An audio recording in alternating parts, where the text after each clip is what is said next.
Bore da. Os wnewch chi gymryd eich set, os gwelwch yn dda. Bore da. Croeso cynnas iawn i bawb yna chi. Croeso i chi sydd yn ymuno yn ni hefo ni ar y we hefyd. A hitha yn ddwrnod hyfryd o braf. Dwi hyd yn oed wedi cael cerdded i'r capel bore yma, sydd wedi bod yn brofiad dymunol iawn. Croeso i chi gyd.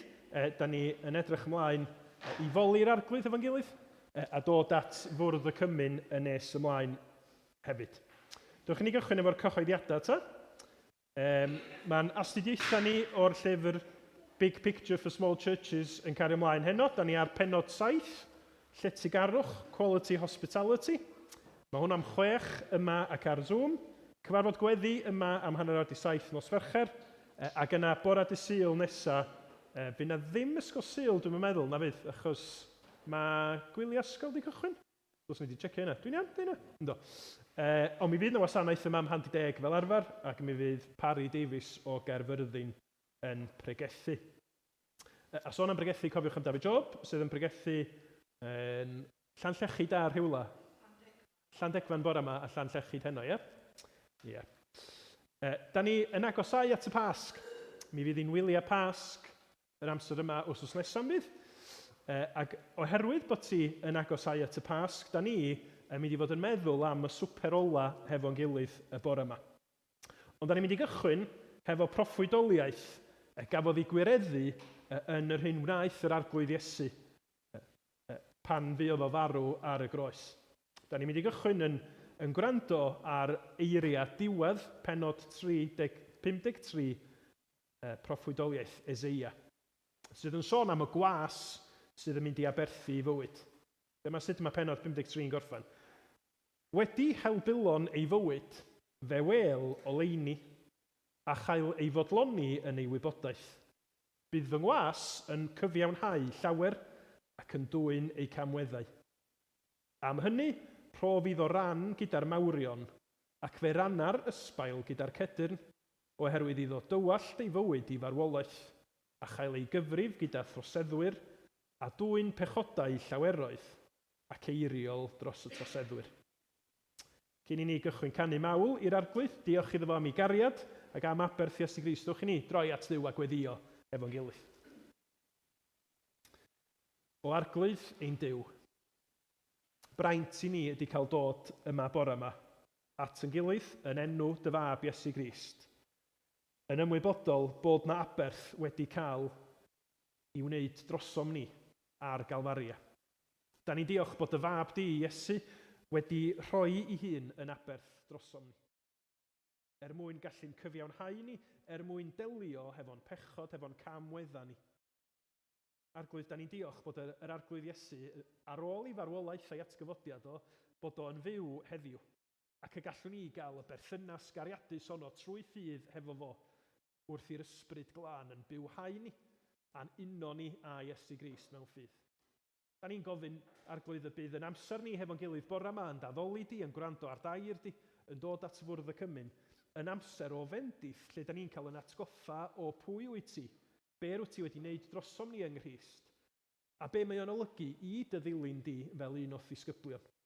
Felly arglwydd, gweithia'n rymus yn plith ni, bendithia ac arwain ni, nid yn unig yn ystod y gwasanaeth, ond arglwydd arfoga ni ar gyfer yr hyn sydd o'n blaenau ni trwy'r wythnos.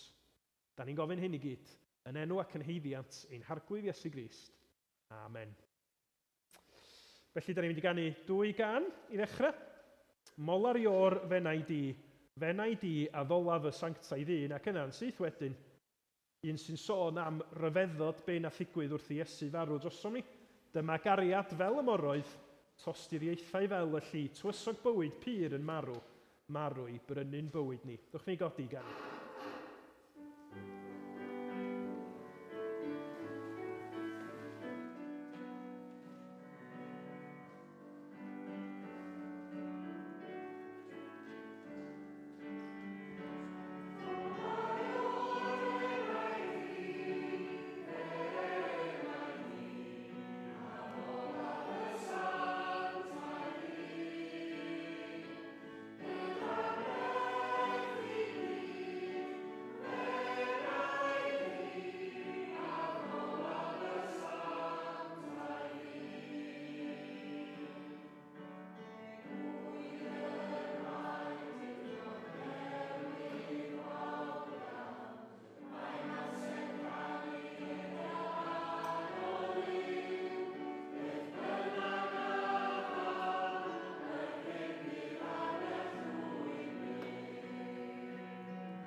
Arglwydd, da ni'n gofyn y byddi di'n yn arwain ni, i'n eneidi a ni dyfolu di, i ryfeddu at pwy wyt ti, yn dad, mab ag ysbryd glân.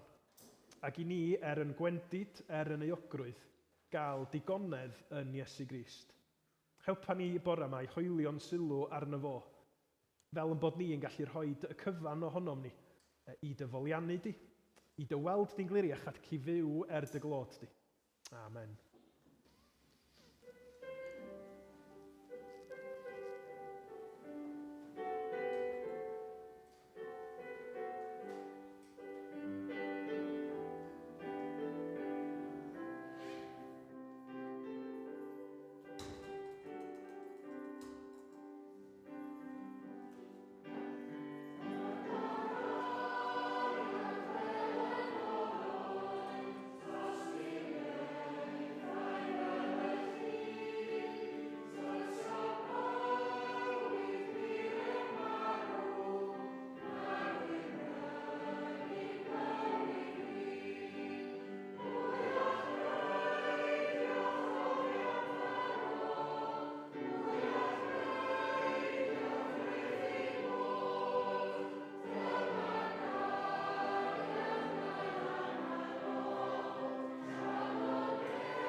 Wel, da ni'n mynd i droi at un o'r hanesion sy'n croniclo yr hyn ddigwyddodd yn ystod y swper ola, wrth i ni gael yn darlleniad rwan gan Nia o Mathew pennod 26 ac adnodau 17 i 30.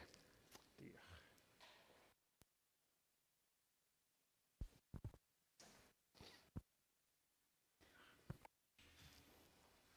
Ni'n holi Rhodri ar y cychwyn wan. Ta yn yr uwch ystafell digwyddodd hynna. Na'r blynyddoedd yn ôl. Yn brofiad gwefreiddiol bod yng ngwlad o Iesu wedi bod yn ôl. Gwleodd y Pasg gyda'r disgyblion. Ar y ddydd cyntaf gwyl y bara croew, daeth y disgyblion at Iesu a gofyn, ble rwyt ti am i ni baratoi ti fwyta gwleodd y Pasg? Dwedodd yntai, ewch i'r ddinas at dyn arbennig a dwedwch wrtho, mae'r athro'n dweud mae fy amser i'n agos. Yn dy di yr wyf am gadw'r Pasg gyda'm disgyblion. A gwnaeth y disgyblion fel y gorchmynodd Iesu iddynt, a pharatwysant wleodd y Pasg. Gyda'r nos, yr oedd wrth y bwrdd gyda'r deuddeg. Ac fel yr oeddynt yn bwyta, dwedodd Iesu, yn wir, rwy'n dweud wrthych, y bydd i un ohonoch ffrymrydych chi. Chamdristau yn fawr, dechreusa'n dweud wrtho bob un ohonynt, nid mae fi yw arglwydd. Atebodd yntai, un awlychodd i law gyda mi yn y ddisgyl, hwnnw am brydychau. Y mae mab y dyn yn wir yn y madail, fel y mae'n ysgrifenedig amdano, ond gwair dyn hwnnw y brydychu'r mab y dyn ganddo.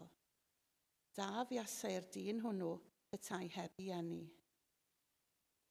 Dwedodd Judas i frydychwr, Nid mae fi yw rabi. Medda Iesu wrtho. Ti a ddywedodd hynny.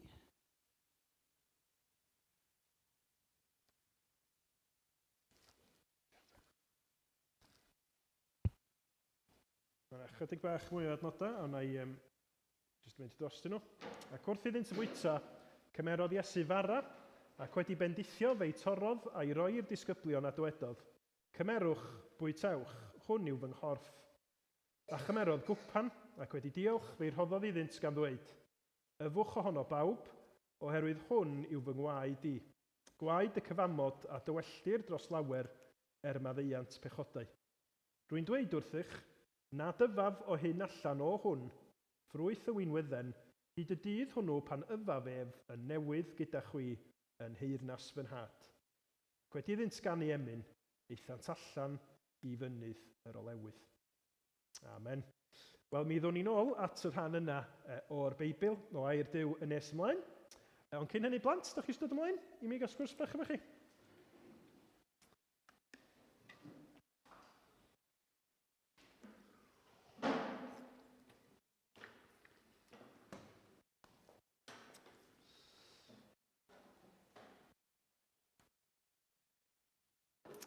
Reit, y cwestiwn cyntaf sgan i chi bore yma ydy, pwy sy'n cael ei ben-blwydd nesaf ohonoch chi gyd? Gwybod? Reit, da ni mis Ebrill. So rwy'n cael ei ben-blwydd mis Ebrill? Na? Mis Mai? Cynnan, chdi sy'n cael dy ben-blwydd nesaf. Reit. Be fysa chdi yn licio i ddigwydd yn ystod dy ben-blwydd di? Os na rhywbeth wyt ti'n edrych ymlaen ato fo? Nag oes? Fysa ti'n licio cael rhywbeth ar dy ben-blwydd? No? O, ti'n hawdd iawn dy blesio. Be amdano chi gyd ta? Pan fyddwch chi'n cael eich ben-blwydd, ella bod chi'n gorfod disgwyl chydig bach yn hirach na cynnan, be fysa chi'n hoffi gael i ddigwydd yn ystod eich ben-blwydd chi? Anna? Mynd i crazy climb. Oce. Iawn. Cio? Cael party. Cynnan? Mynd i flip out. Becky?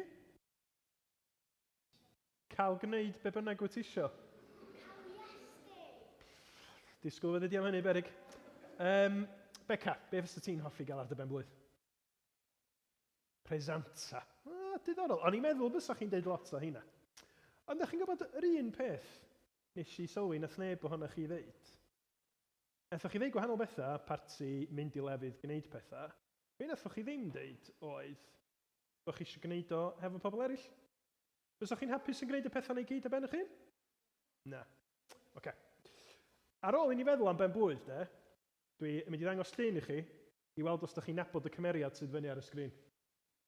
Ydych chi'n nabod y person yma?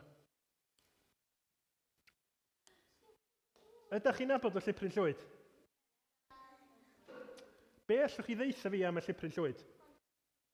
Mae o'n drist trwy'r amser. Ynddi? Mae'n byw wrth yn y llyn Llymru, mewn gors, ynddi?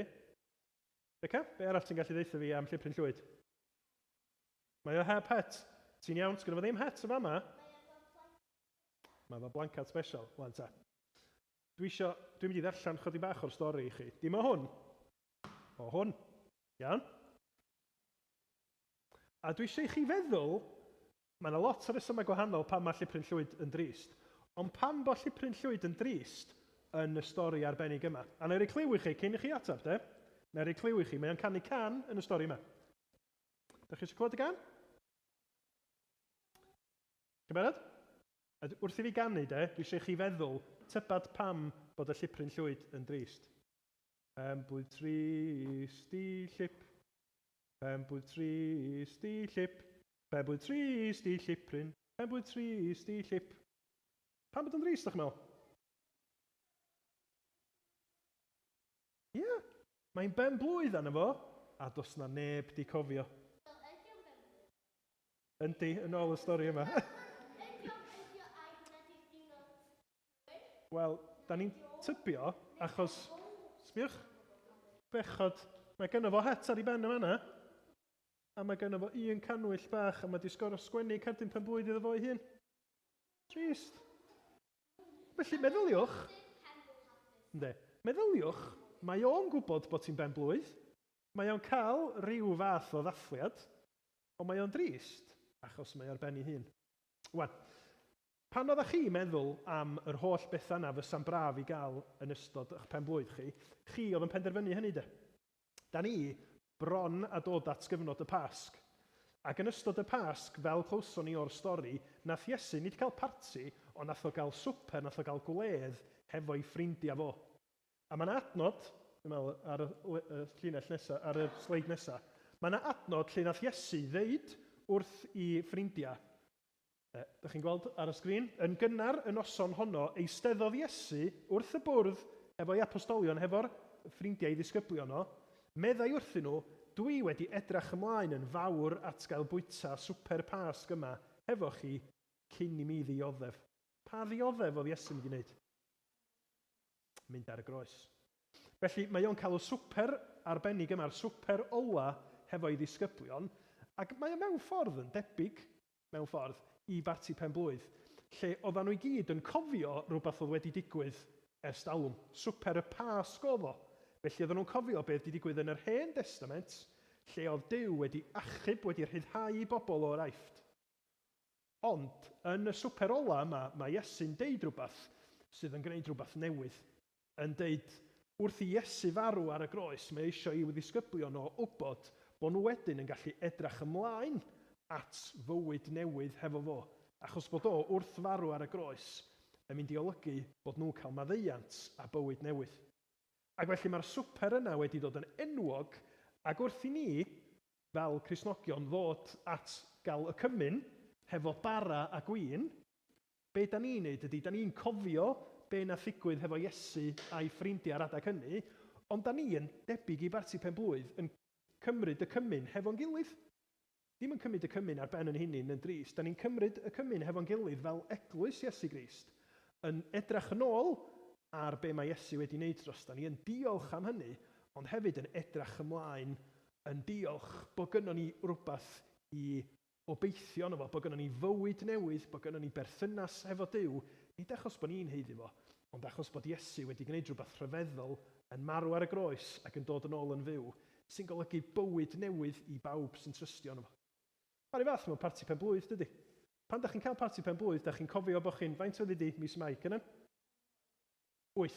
Felly fydd dy ffrindiau di gyd a teulu'n dod ac yn dweud, "Iei, mae cynnar yn 8 oed", ac alla cofio, alla edrych ar lyniau honnach ni'n hogyn bach, da ni'n cofio pan gafodd o'i eni, ond hefyd, yn edrych ymlaen, yn meddwl, "Waw, sbia beth sydd ddod y flaen di rwan am y flwyddyn sydd i ddod." A dyna da ni'n neud yr holl bethau yna wrth i ni ddod at fwrdd y cymyn. A byddwn ni'n meddwl mwy a mwy am hynny wrth i'r Pasg ddod yn agosach, ac wrth i ni edrych ar yr darlleniad gawson ni yn yr Gwasanaeth nes ymlaen. Diolch i chi gyd. Dwi'n mynd i weddio. Cwestiwn? Na ci. Ond gewch chi ddarllen y llipryn llwyd yn eich amser eich hun. Okay? Na i weddio, a wedyn nawn ni ganu emyn arall lle gewch chi fynd trwodd i'r ysgol Sul, iawn? Arglwydd ein Duw. Da ni yn dod at ti yn cyfadda bod na gymaint o bethau sydd yn fawr yn y Beibl. A mae trio deall be mae marwolaeth dy fab di Iesu yn ei olygu yn rhywbeth yr ydym ni angen dy help di trwy'r ysbryd glân i ddeall ac i gredu be mae dy air di y Beibl yn ei ddeud. Ond Arglwydd, da ni'n gwybod wrth i ni droi at ti, wrth i ni drystio yn Iesu Grist, dy fod ti yn derbyn ni, yn madda y pechoda, y drygioni, yr hunanoldeb sydd yno ni, a bod gwaed Iesu Grist yn marw ar y groes, yn clirio yr hyn sydd yn staen arna ni. Da ni eisiau diolch i ti am hynny rwan, ond da ni hefyd eisiau cofio am hynny pan da ni'n dod at fwrdd y cymyn yn nes ymlaen. Bydd ar waith yn bywyda ni, wrth i ni fynd i'r ysgol Sul, wrth i ni ddarllen y Beibl, wrth i ni gyfarfod hefo'n gilydd. Da ni eisiau dy brofi di a dy gariad di yn bywyda ni o ddydd i ddydd. Mae fai ni felly, bob pechod a bai, ac arwain ni trwy ysbryd glân, wrth i ni ofyn hyn, clod i Iesu Grist. Amen. Diolch i chi. Da ni'n mynd i ganu rwan. Can sydd yn sôn am be mae marwolaeth Iesu Grist wedi olygu. Dych chi eisiau mynd nôl eista? Diolch. Ac yn sôn am y gair ddudodd Iesu ar y groes.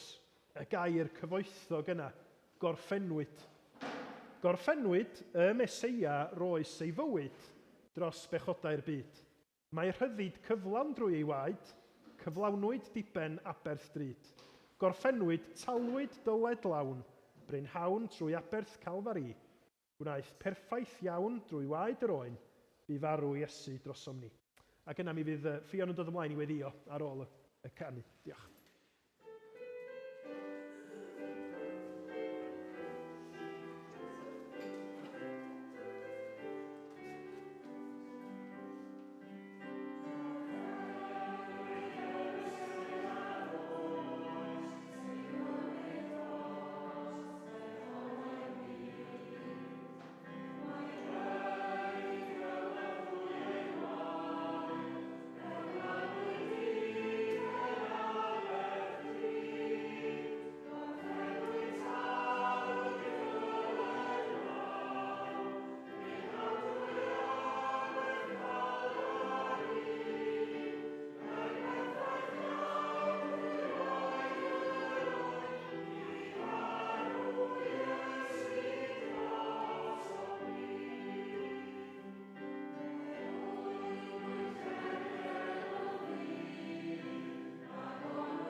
Yn niweddia. O Dduw, diolch i ti am eiriau rhyfeddol yr emyn yna. Diolch i ti fod gwirioneddau anhygoel yn cael ei deud Arglwydd, fod pob peth wedi dalu, pob pechod wedi ei gorchuddio a gwaed Iesu Grist o Arglwydd, fod marwolaeth Iesu Grist yn concro popeth o Arglwydd. Ni'n rhyfeddu bore yma at yr adnodau ar ddiwedd Eseia 53 o Arglwydd oedd yn sôn am Iesu Grist yn tywallt ei enaid i farwolaeth o Arglwydd. Oedden ni'n rhyfeddu bod y tywallt yna yn dywalliad o gariad o Dad, o ras a chariad yn tywallt yn mwyn ni o Dad. Oedden ni'n rhyfeddu fod yr gwirionedd yma yn wir bore yma Arglwydd ac yn marwolaeth Iesu Grist yn bod ni i gyd yn cael ein cyfri yn gyfiawn o dy flaen di Arglwydd, fod ni'n gwisgo dillad cyfiawnder o Dad, a dy fod ti'n gweld ni yn ngoleuni perffeithrwydd Iesu Grist o Arglwydd. Da ni yn rhyfeddu ac yn dyfolu di am y gwirionedd yma bore yma Arglwydd. Da ni'n dod bore yma yn dyfolu di am yr trefn rhyfeddol nes di osod ar ddechrau'r byd o Arglwydd, oedd yn golygu'n bod ni yn cael yn hachub o Arglwydd, bod ni'n saff, bod na ffordd rhyfeddol yn ei ddod ata ti.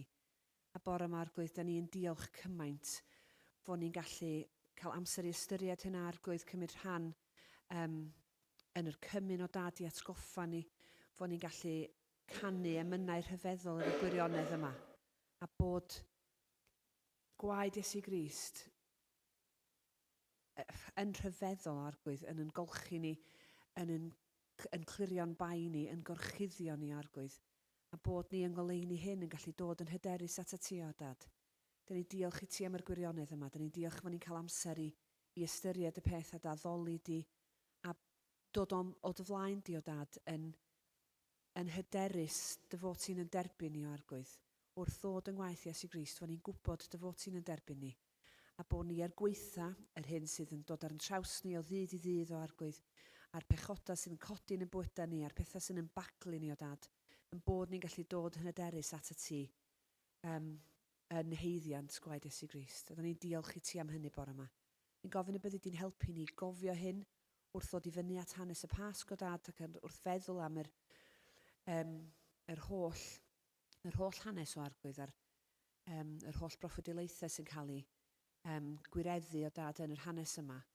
Yn gofyn y byddu di'n helpu ni gofio a gwirioneddol ystyried yn sefyllfa o dy flaen di o dad.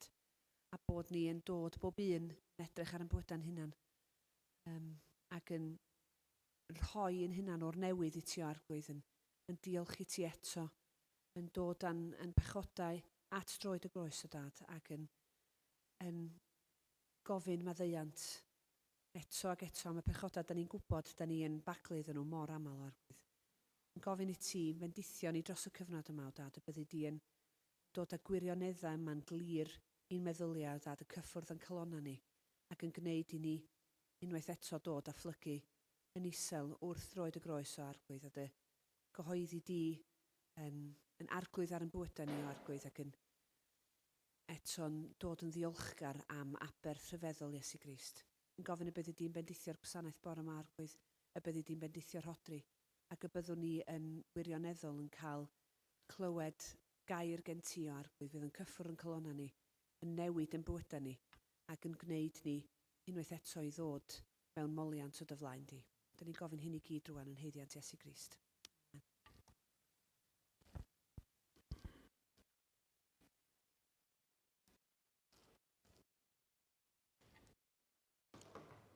Diolch Fion.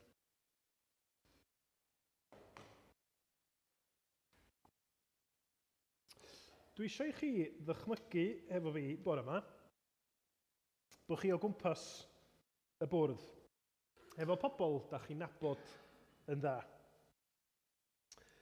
A mae yr hyn da chi'n ei wneud, y paratoi at y bwyd a y broses o fod yn yr un stafell yn rhywbeth da chi wedi wneud ddega o weithiau hefo'r un bobl wastad ar yr un amser o'r flwyddyn. Lla i ni, bod ni'n meddwl am ginio Dolig. I Americanwyr, mae o'n Thanksgiving.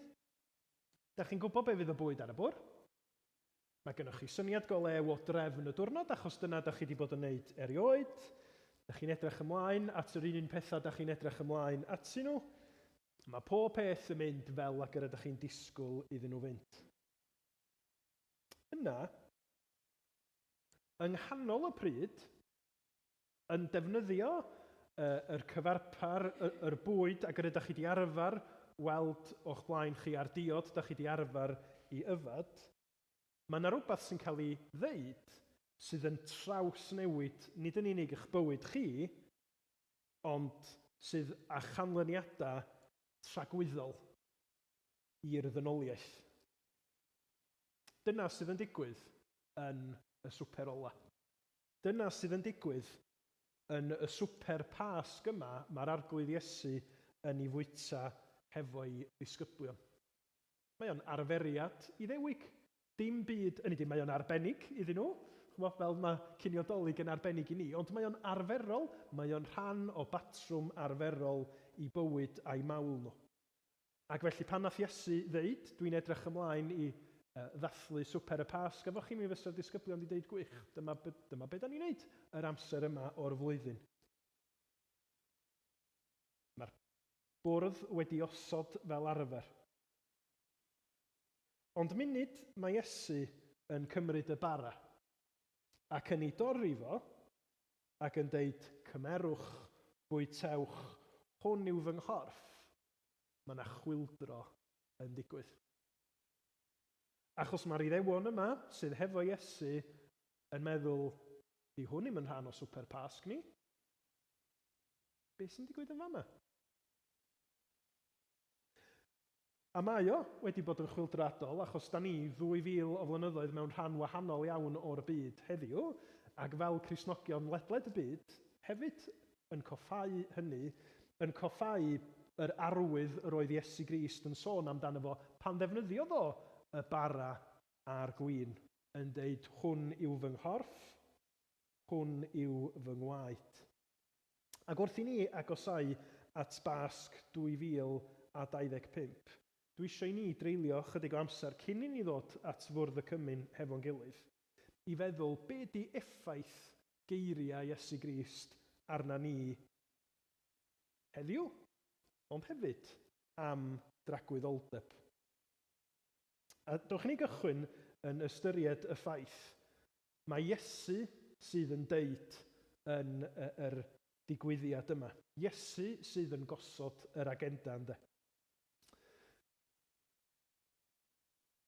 Does na ddim lot o haneswyr go iawn yn gwybod llawer o ddim byd am Dewi Sant. Mae'r hyn sydd wedi cael ei sgwennu amdano fo gannoedd o flynyddoedd ar ôl iddo fo fyw, felly pwy a wyr faint ohono fo sydd yn wir. Da ni yn tybio rhai manylion amdano fo, ond os gan neb ohono ni gliw os oedd Dewi Sant yn cyn ar fita cawl. Da ni ddim yn gwybod os di Dewi yn mwynhau gwrando ar gora yn canu mewn cyngherdda. Ond eto, da ni bob blwyddyn yn gwneud y pethau yna. Dyna'r arferiad, dyna'n traddodiadau ni fel Cymru. A'i Dewi nath osod yr agenda yna? Na ci. Ni fel pobl sydd wedi penderfynu dilyn traddodiad dynol mwyn coffau y dyn yna. Fel o'n i'n sôn wrth y plant, pan mae hi'n dod i barti penblwydd plant, fel arfer, y plentyn sydd yn deud, dyma fyswn i'n hoffi. Dwi isio thema Lego, neu blwy, neu be bynnag ydy'r y trend ar hyn y bryd. Ac felly, mae pob peth yn newid. Ond pan ydyn ni'n dod at swper yr arglwydd, at fwrdd y Cymyn, mae Iesu yn gosod y canllawia yn dydy. A mae o'n gosod y canllawia i'r disgyblion y 12 oedd hefo fo, ond mae o'n gosod y canllawia sydd yn orchmynion i'w ddisgyblion o trwy'r oesoedd. Felly pan da ni'n dod at fwrdd y Cymyn, nid traddodiad dynol ydi o, ond gorchymyn gan yr arglwydd. Yn union yr un fath ac yr oedd yr Iddewon, fel ac yr oedd Iesu a'i 12 disgybl, yn dathlu swper y Pasg, pam? Achos bod gair Duw wedi deud, dyma sut ydych chi'n coffau. Ac mi oedd mae'r Hen Testament yn dydy yn rhoi manylion sut roeddan nhw i ddathlu ac i goffau yr rhyddhad, yr Exodus, o'r Aifft. Ac felly pan ydyn ni'n meddwl am y Cymyn, pan ydyn ni'n meddwl am swper yr arglwydd, mae o'n allweddol i ni gofio bod o'n rhywbeth yr ydyn ni'n neud mewn i fuddod i'r arglwydd Iesu.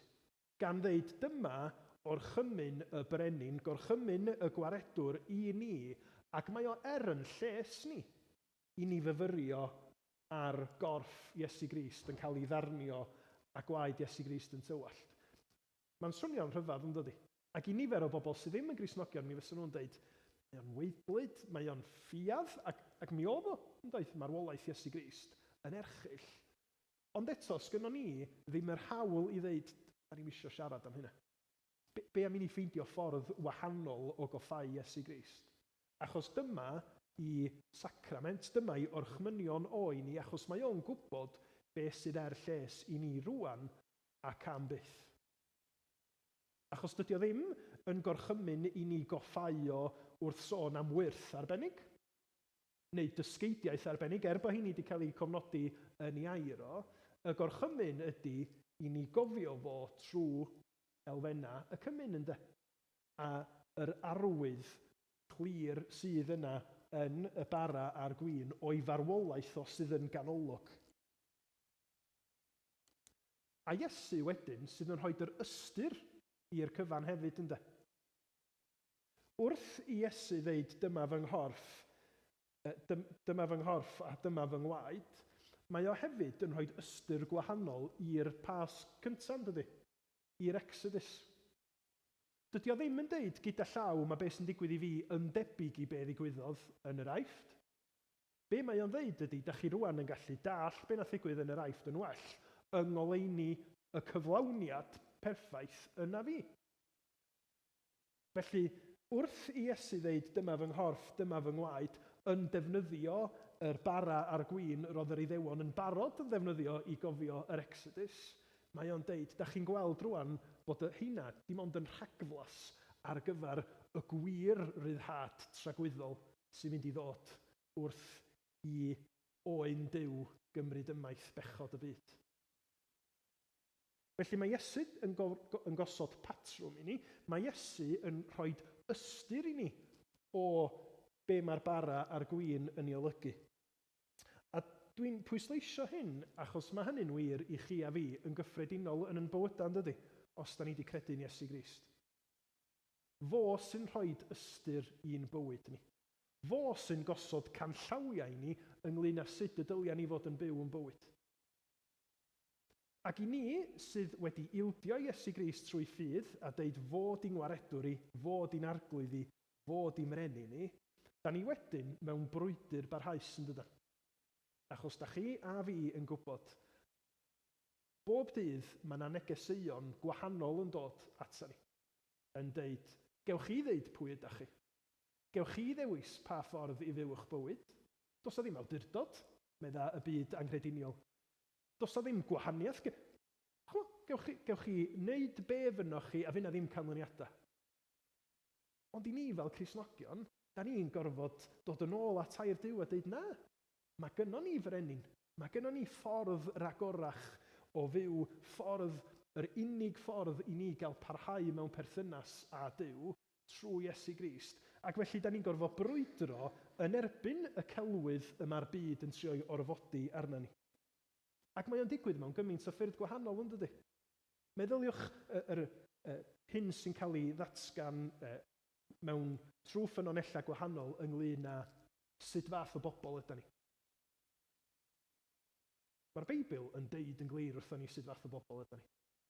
Yn dangos yn pechod ni, yn glir iawn a chanlyniadau pechod, ond hefyd yn dangos bod gynnon ni arglwydd Dduw sydd ar fath gariad, yr fath ras tuag ata ni, fel bod o wedi gweithredu i ddelio hefo'r pechod hwnnw unwaith am byth.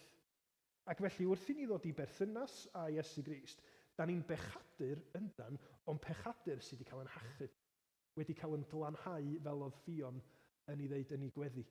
Wedi cael yn prynu allan o'r marwolaeth naturiol ddylia ddod i ni i fywyd tragwyddol.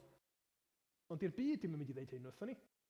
Mae'r byd yn mynd i ddeud wrthon ni, mae gennych chi un bywyd, gnewch beth ydych chi eisiau i fod yn hapus, a wedyn di'n bwys. Ond na, da ni, fel ag yr ydyn ni'n neud wrth ddod at Fwrdd y Cymyn yn deud Iesu sy'n gosod yr agenda. Iesu sydd yn cloi pethau, Iesu sydd yn rhoi ystyr i ni i bob peth. Meddyliwch, hyd yn oed yn dioddefaint ni. Be mae'r arglwydd Iesu wedi wneud ar y groes yn rhoi ystyr i'n poen ni, i'n strygls ni. Dydy o ddim i gyd yn gwneud dim synwyr. Achos da ni'n gallu trystio bod yna gynllun tragwyddol Duw tu ôl iddo fo, a hyd yn oed pan ydyn ni'n gwingo mewn poen, os da ni wedi dod i berthynas â Iesu Grist, da ni'n gallu dweud mae yna ddiogelu i ni, hyd yn oed yn hyn. Mae yna obaith i mi, mae yna oleuni mi bod pob peth yr ydw i'n ei brofi yn gweiddi allan, mae hyn yn erchyll. Os da ni'n ymddiried yn agenda ac yng ngair Duw, mi da ni'n gallu dweud, na, dwi'n gallu gwneud synwyr o hyn, dim ond os ydym ni'n ildio i'r arglwydd Iesu, ac i'w ddysgeidiaeth a'i awdurdod o i osod trefn ac ystyr ar yn bywydau ni. Felly mae Iesu'n dweud, pwynt cyntaf, yn ail, mae Iesu yn gweithredu dros lawer i sefydlu cyfamod. Torri'r bara, rhoi'r disgyblion adnod 26, a deud, cymerwch bwytewch, hwn yw fy nghorff. A chymerodd gwpan, ac wedi diolch fe rhoddodd iddynt gan ddweud, yfwch ohono bawb oherwydd hwn yw fy ngwaed i. Gwaed y cyfamod a dywelldir dros lawer maddeuant pechodau. Da ni yn ymwybodol iawn erbyn hyn bod cenedlaethau gwahanol, generations gwahanol, hefo pethau arbennig sydd yn nodweddu nhw. Dwi'n gwybod bod Steff newydd ddarllen llyfr ar y cenedlaethau gwahanol. Allai'n deitha chi be di teitlau nhw i gyd. Mae yna Generation X, dwi'n gwybod pa oed di hynny. Dwi'n meddwl na Millennial ydy un ohono fi, un o'n oed i. Baby Boomers? Ac mae'r bobl yma ddeallus yn honni bod chi'n gallu deud y gwahaniaeth rhwng pob cenhedlaeth wahanol. A mae'n cenhedlaeth i, mae'n debyg, yn freintiedig achos da ni fel petai ni'n pontio 2 gyfnod gwahanol. Is i'n ngeni yn 1984, a dwi, ar rhai ohonoch chi sydd yn eich arddegau, newch yn credu hyn, dwi'n cofio byd lle oedd pobl ddim hefo mobile phones. Ac os oedd gennych chi gwestiwn, dwi'n gwybod, sioc horror, os oedd gennych chi gwestiwn, oeddech chi ddim yn gwybod yr atab iddo fo, oedd na ddim y we ar gael i chi.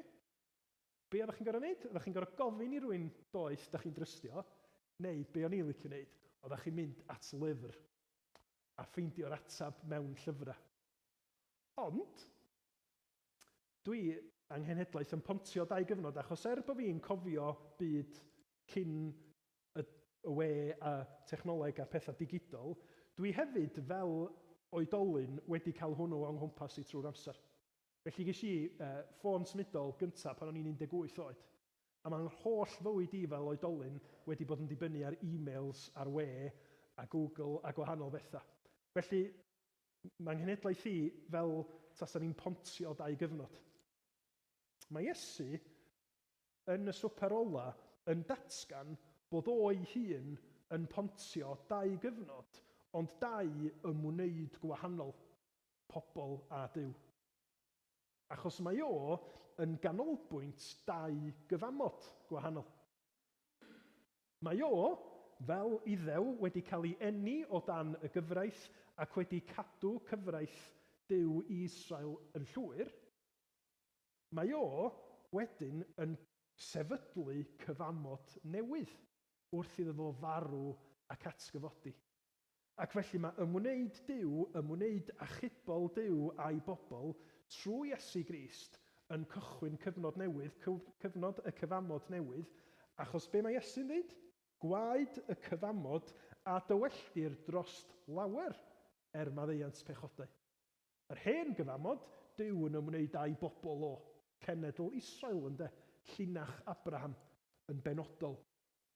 Ond trwy Iesu Grist, mae'r cyfamod newydd yn golygu ymwneud Duw a llawer.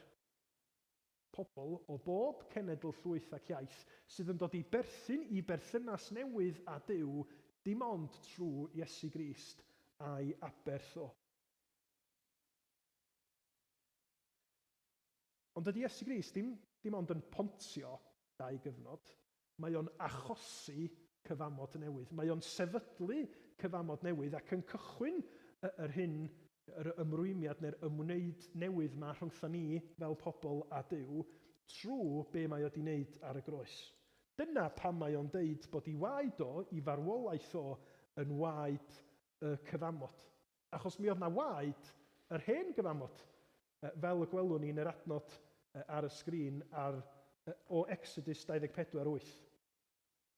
Felly, os da chi'n meddwl am y cyfamod cyntaf, Duw yn achub i bobl o'r Aifft ac yn deud, dyma yr canllawia, dyma'r gorchmynion, sut ydym ni'n mynd i ymwneud â'n gilydd rwan. Dyma Os da chi'n cadw at y cyfamod, mi fyddwch chi'n cael bendith, mi fydda i hefo chi. Os da chi'n torri'r cyfamod, mi fydd na felltith cys yn dod arnach chi, mi fyddwch chi'n gorfod wynebu y gosb. Ac ar ôl mynd trwy hynny i gyd, mae Moses, mae yna aberthu anifeiliaid yn digwydd, a mae Moses yn gorchuddio y bobl hefo gwaed y cyfamod. Exodus 24:8, os gawn ni'r adnod i fyny ar y sgrin. Please, sgwydion. Sylwch, mae canllawia neu amoda y cyfamod wedi cael ei gwneud yn glir i'r bobl gan Moses, a mae'r bobl yn ymatab trwy ddweud, fe wnawn y cyfan a ddywedodd yr arglwydd, a byddwn yn ufudd iddo. Yna, cymerodd Moses y gwaed a'i deinellu dros y bobl a dweud, dyma waed y cyfamod a wnaeth yr arglwydd a chwi yn unol ar holl eiriau hyn. Yr arwyddocad ydy, os oedd pobl dduw yn yr hen gyfamod yn torri'r cyfamod, mi fysa nhw'n gorfod wynebu canlyniadau hynny, sef melltith marwolaeth, yn cael ei gynrychioli gan waed yr anifeiliaid. Ond mae Iesu Grist, wrth dywallt i waed, wrth farw drost i bobl i gychwyn y cyfamod newydd, yn deud, dwi yn mynd i wynebu marwolaeth ar y chran chi. Dwi yn mynd i brofi y felltith ydych chi'n ei heiddi oherwydd eich pechod drosoch chi. Ac felly, trwy waed y cyfamod newydd, da chi yn cael profi bendith. Da chi'n mynd i heiddi eich hun, ond dwi'n rhoi y bendith honno i chi trwy ras, os ydych chi'n ymatab i mi trwy ffydd. Ac felly mae o'n ddarlun trawiadol, pan fysa Iesu wedi deud, dyma fy ngwaed, gwaed y cyfamod, mi fysa i ddisgyblion o di meddwl yn syth am y rhan yma Exodus. A mynd, waw, mae yna rhywbeth newydd yn digwydd rwan. Nid anifeiliaid sy'n gorfod cael ei lladd oherwydd pechod. Mae oen Duw, mae Iesu ei hun wedi sefyll yn y bwlch a deud, mi na i gymryd y gosb drosoch chi. Mi gewch chi wedyn ar sail yr aberth honno eich derbyn fel bod chi'n berffaith lan. Mi gewch chi eich cymeradwyo fel plant i Dduw. Mae ymwneud Duw a'i bobl wastad wedi bod yn gyfamodol. Mae Duw yn cadw i ran o bob tro, a ni sy'n gadael ochor i, da ni'n gadael ni'n hynny'n i lawr, trwy anifuddhau, trwy feddwl bod ni'n gwybod well, trwy wneud be da ni isio, bod ni'n gwybod na ddylia ni.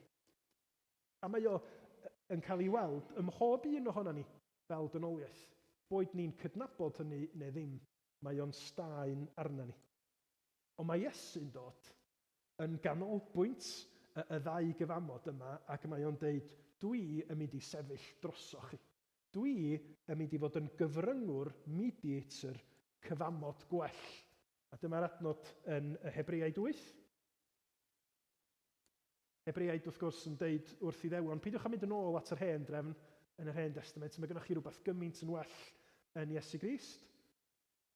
Hebreaid 8:6. Ond fel y mae, cafodd Iesu weinidogaeth ragorach na'r hen offeiriadon.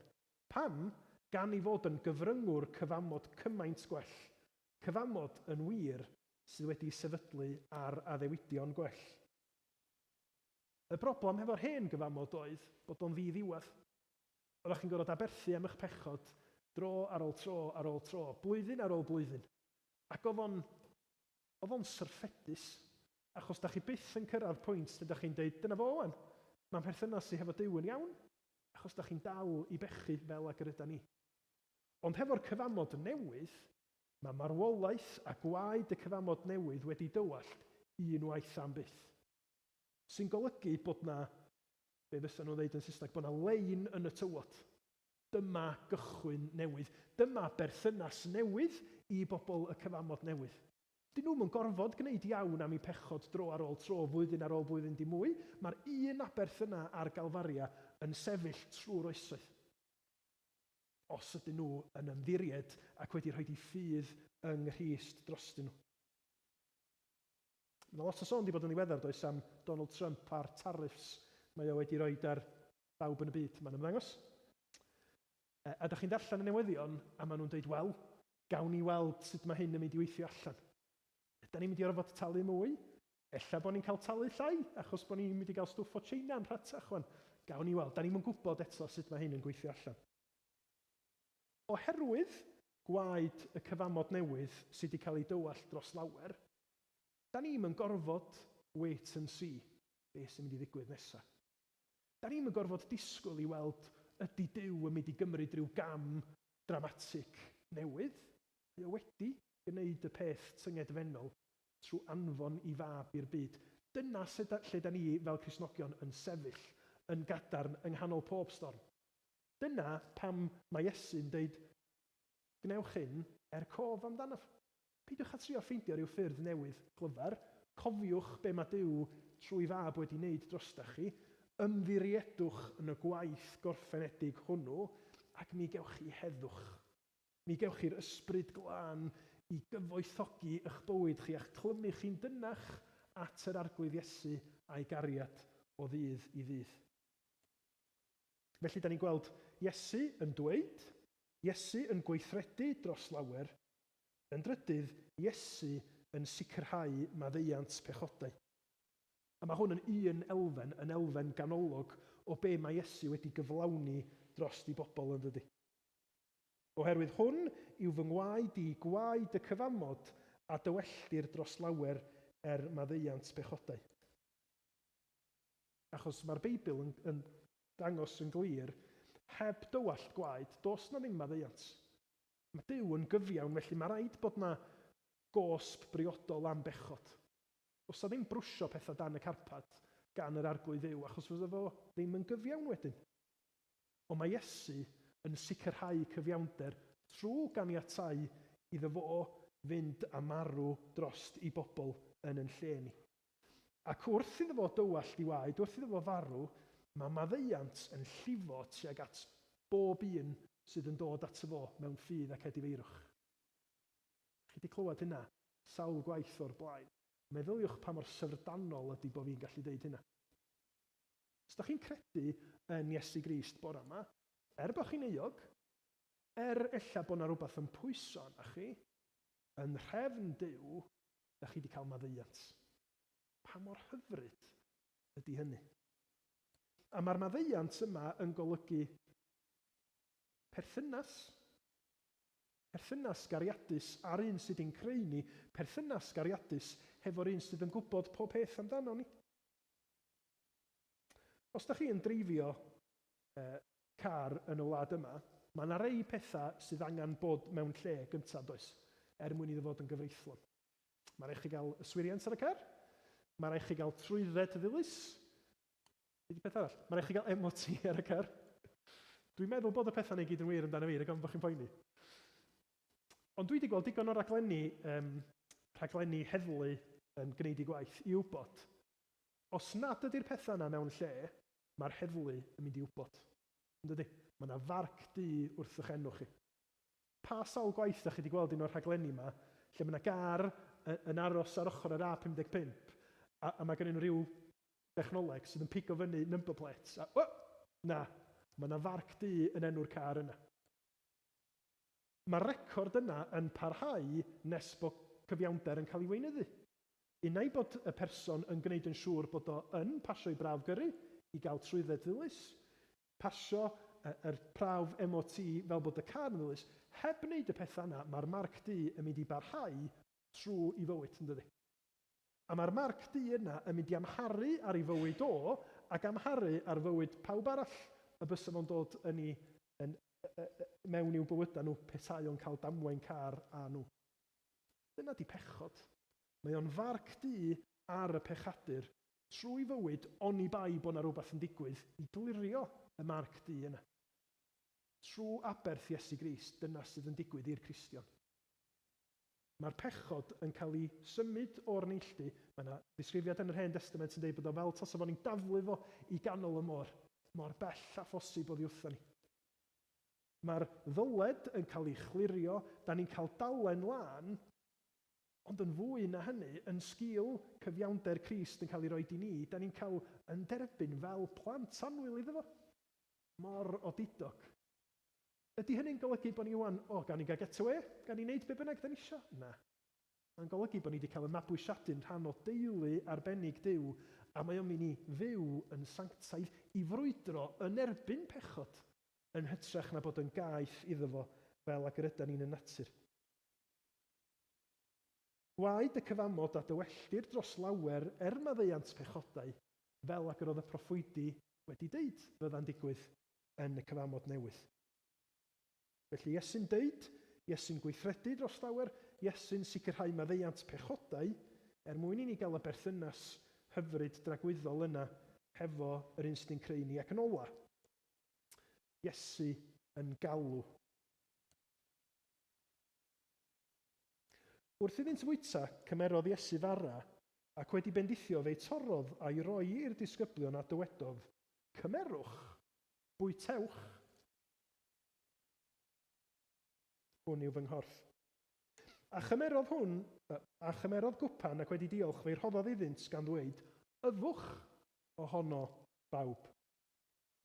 Oherwydd hwn yw fy ngwaed i, gwaed y cyfamod a dywelldir dros lawer maddeuant pechodau. Mae Iesu'n deud bod i ddisgyblion nhw angen gwneud rhywbeth. Maen nhw fod i fwyta y bara, maen nhw fod i yfed y gwin, sydd yn arwydd o be mae ffydd yn ei olygu ynde. Mae Iesu wedi cyflawni hyn drosom ni, ond da ni eisiau hynny ddod yn rhan greiddiol o pwy yda ni. A dyna lle mae ffydd yn allweddol ynde. Y peth peryglau ydy i unrhyw un sydd wedi cael ei fagu mewn capal neu eglwys dweud, dwi'n gwybod y pethau am Iesu Grist, so dwi'n ffain. Nid ar sail yn gwybodaeth yr ydym ni'n cael yn achub, ond ar sail be mae Duw wedi wneud, a'r ffydd yr ydym ni'n ei roed yn Iesu Grist. Ac mae'r bwyta a'r yfed yn arwydd i ni o be ydy o i dderbyn ffrwyth be mae Iesu wedi wneud a dweud, dwi eisiau hwn fod yn eiddo i mi. Felly mae marwolaeth Iesu yn farwolaeth dros ymhechod i. Mae atgyfodiad Iesu Grist yn fywyd newydd i mi. Oedden ni'n sôn ar y cychwyn am ddychmygu bod o gwmpas y bwrdd efo pobl da chi'n nabod. Efo bwyd da chi'n gyfarwydd ag o. Dydy bwyd o'ch blaen chi ar y bwrdd ddim yn mynd i wneud unrhyw wahaniaeth i'ch corff chi. Tan da chi yn ei dderbyn o ac yn ei fwyta fo. Dydy be mae Iesu Grist wedi wneud ar y groes ddim yn mynd i roi iachad tragwyddol i unrhyw un nes bod na rhywbeth yn digwydd, fel bod y pechadur yn cael ei uno â Iesu Grist mewn ffydd. A dyna ydy yr alwad ynde, galwad yr Efengil, ydy nid chi bobl sydd wedi llwyddo yn eich bywyd, dowch at Iesu Grist, chi bechaduriaid, chi bobl sydd yn heiddi dim byd mond marwolaeth a barn, dowch chi at Iesu Grist. Mae'r ffordd wedi cael ei agor, mae'r gwaed wedi cael ei dywallt, eich rôl chi ydy ymddiried, ildio i'r arglwydd Iesu, derbyn ffrwyth i aberth o a rhyfeddu a moliannu.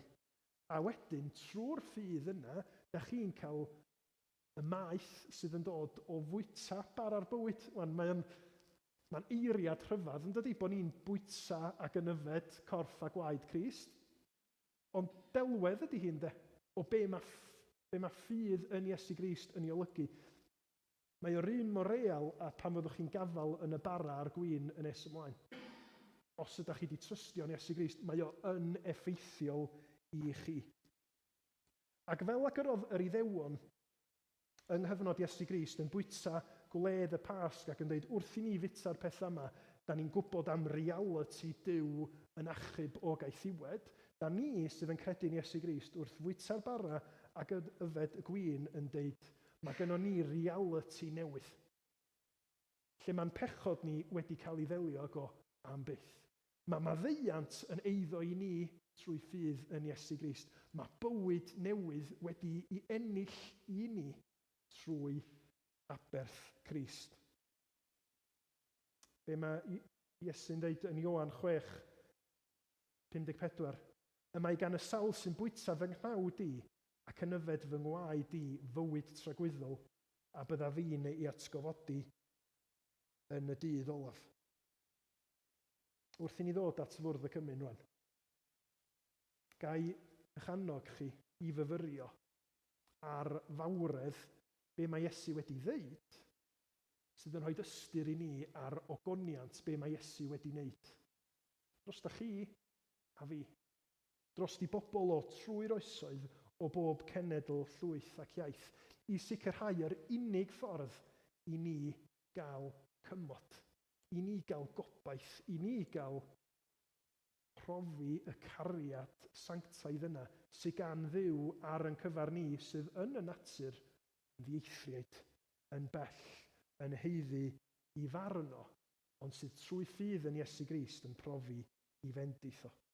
Myfyriwch ar yr aberth, myfyriwch ar be mae hynny'n ei olygu i chi a fi, ac wrth i ni sylwi bod Iesu'n yn cymell y disgyblion i fwyta a gyfed, dowch i hynny fod yn anogaeth i chi a fi y Pasg yma, i fynd allan at bobl sydd ddim eto yn credu a deud, mae yna ffordd i chi, dim ond i chi ddod at Iesu Grist.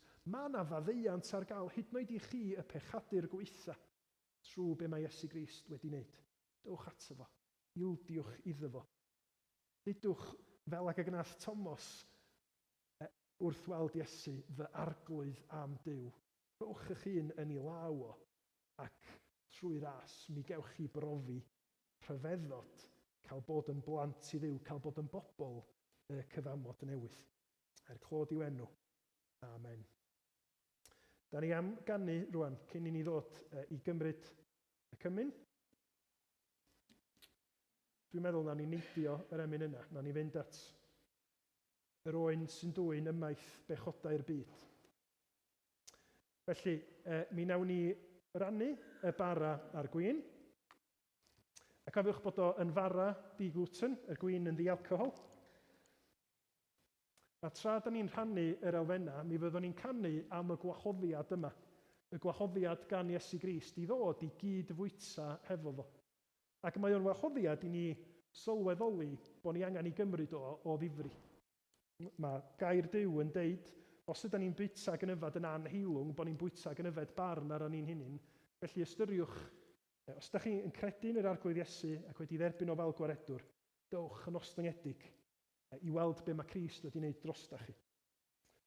Ond wrth i ni rannu yr elfennau, da ni'n cofio am yr oen sy'n dwyn ymaith bechodau'r byd, lladdwyd ef ac yma cofion. A ddewid roed i bawb sy'n dod trwy ffydd, cant faddeuant wrth y groes. A mi nawn ni ganu hyd at y bennill ola. Na ni ddim canu'r bennill ola achos mi ganwn ni honno ar ôl i ni gydfwyta a chyd-yfed hefo'n gilydd. Dewch i ni godi i ganu hefo'n gilydd.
cymerodd Iesu fara, ac wedi diolch fe'i torodd a'i roi iddynt gan ddweud, hwn yw fy nghorff, sy'n cael ei roi er eich mwyn chwi, gwnewch hyn cof amdanaf.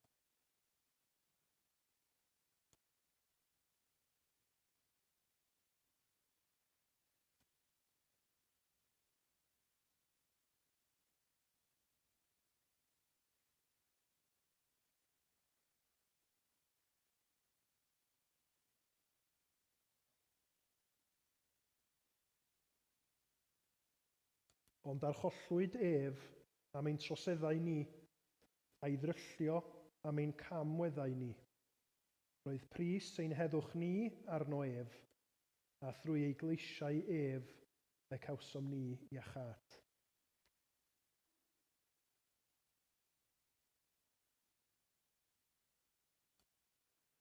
A chymerodd gwpan, ac wedi diolch, fe'i rhoddodd iddynt gan ddweud, yfwch ohono bawb, oherwydd hwn yw fy ngwaed i. Gwaed y cyfamod a dywelltir dros lawer maddeuant pechodau.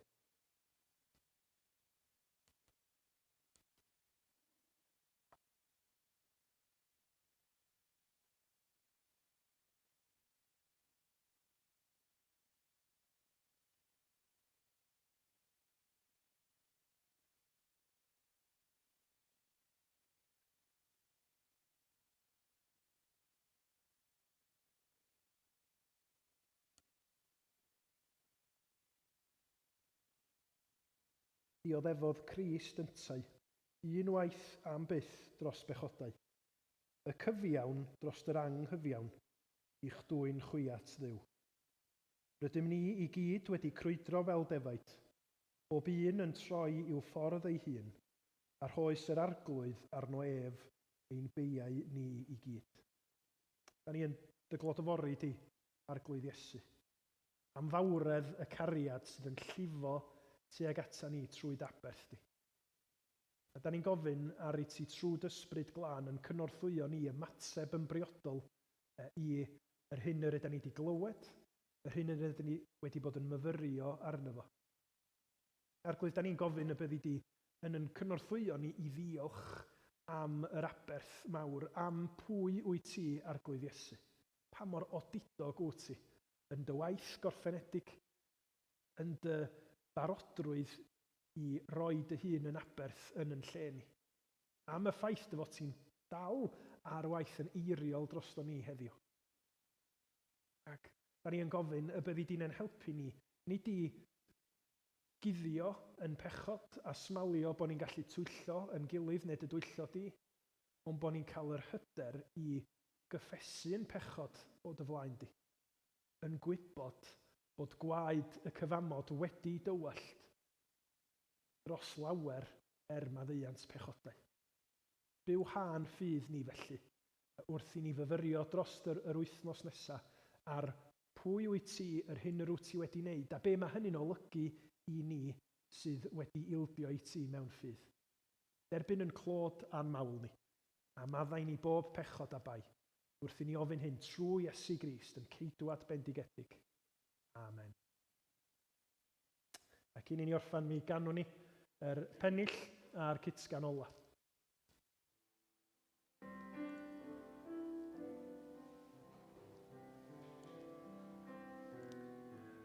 Am hyn diolchgarwch mawr a ffydd awdwn ni,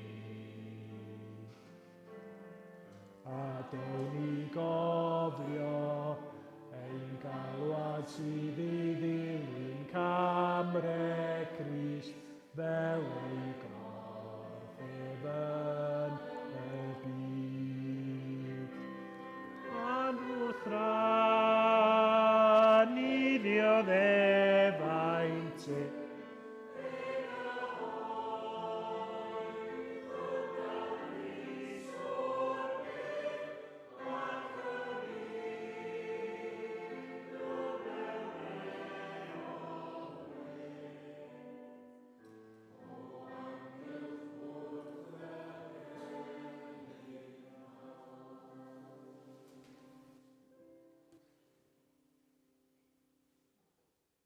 Gras ein harglwydd Iesu Grist, a chariad Duw, a chymdeithas yr Ysbryd Glân, byddo gyda ni oll o'r awr hon hyd byth.